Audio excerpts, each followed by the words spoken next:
Alright, so I've just confirmed 110%. I have CUDA networking installed. I have my Bluefield 2 installed. I have a virtual network adapter running through my physical motherboard I/O network adapter, and I have a whole lot of AI software uh, running in the background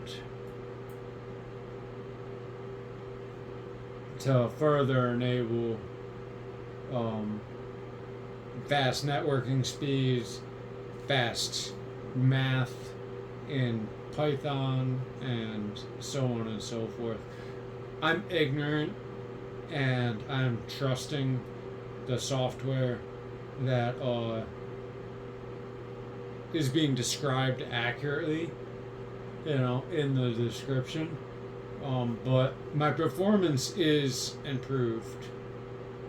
I would say I've shaved out of my idle download and upload an average of 1 to 2 milliseconds combined.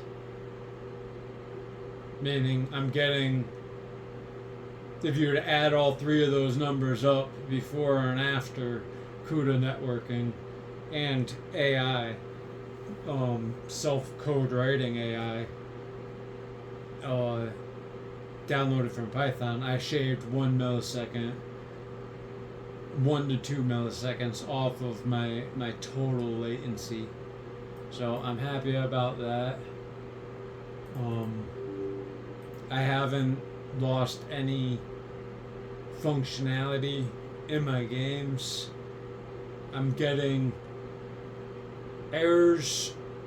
I got 1 or 2 errors that were related to window tokens. To be honest, I have no idea what window tokens are. There was a bunch of Chinese lettering. It said tokens error, and then I clicked OK, and it continued on. I got a few black screens, system reset, and played OK. But that was like immediately on the heels of downloading like 30 different programs from the Python. Yeah, see, random stuff, but I'm not crashing. The games are crashing, and I can deal with that and experiment with that and see what's going on with that. If the computer was crashing, I'd be freaking out. But it's definitely buggy. But I downloaded AI that writes its own code, and then I gave it direct memory access. So I'm expecting some bugs.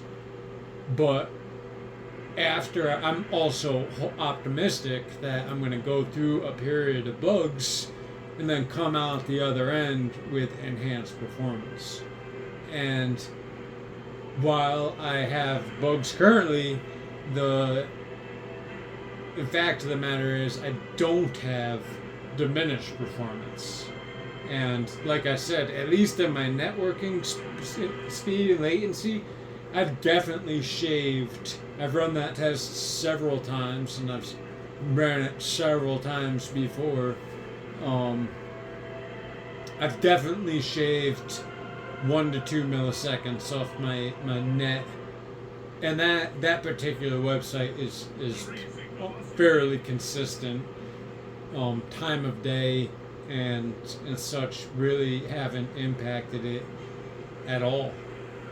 It's within 2 milliseconds constantly, unless I make a change, and then if I turn off my network adapter, it goes to 200 milliseconds real quick. So that's that. But yeah, right now, actually, I might have uplift here too.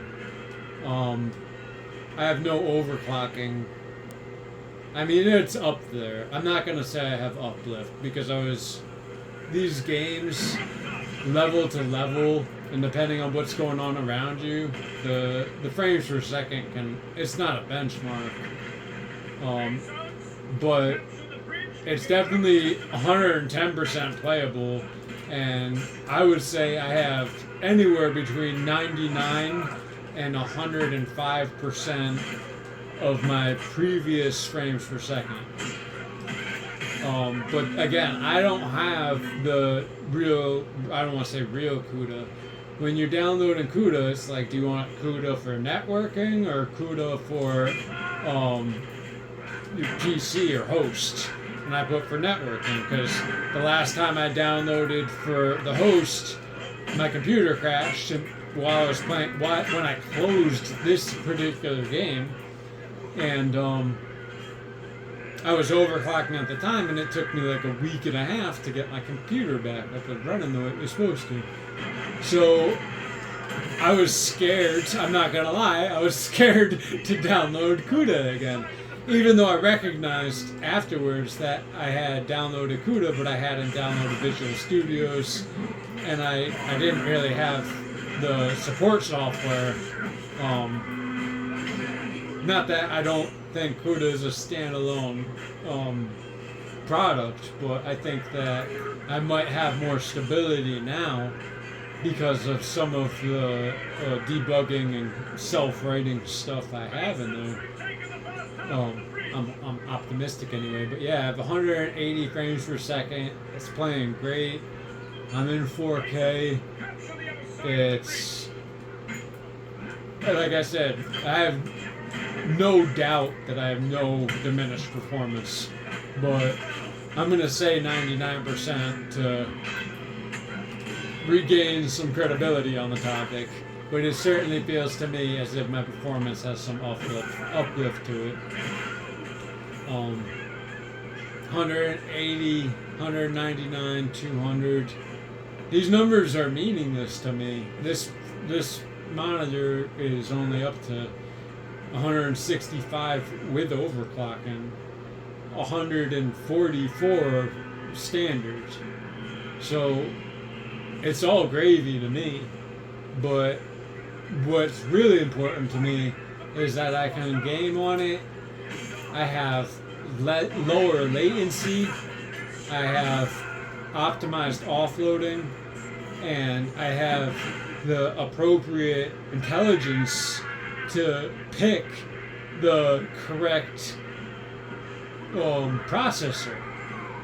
Because at this point, there's a data processor, an ARM data processor. There's a tensor processor that I had all sorts of TensorFlow and TensorFlow Lite software downloaded yesterday, and it's supposed to be doing something at this point. But what and for who and why, I don't know. But I'm hoping that the CUDA is utilizing that along with the device picker software I downloaded and all that other stuff. Either way, I feel incredibly lucky that the PowerShell 7.0 has recognized any conflicts in the software that I've downloaded and prevented that ignorance from hurting my performance, because that's really where the credit, I think, is due, besides to the people who wrote the software. I downloaded a lot of software. There's no way 95% of it is compatible with 95% of it. You know what I mean? I was getting errors here and there, and I was getting a lot of success, and then I was getting compatibility warnings, and at the end of the day, it's more than dumb luck that my computer's working. There is some significant intelligence in PowerShell right now, and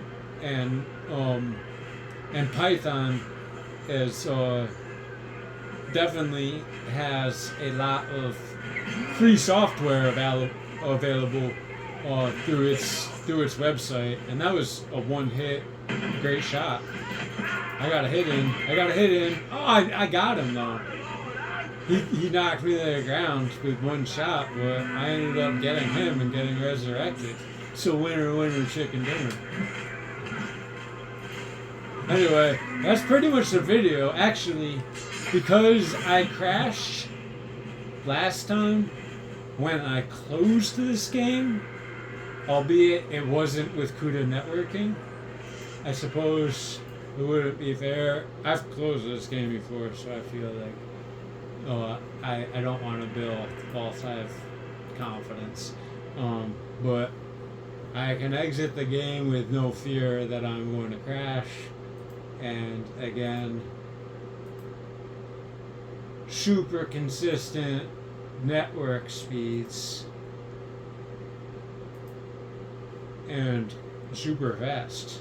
So it's not super improved, but 1 to 2 milliseconds over the entire round trip is what I'm gonna say for CUDA networking when your start points are 27 and 14 upload download. So that, I acknowledge that those are pretty competitive starting points, but I will say that CUDA shaved at least 1 millisecond.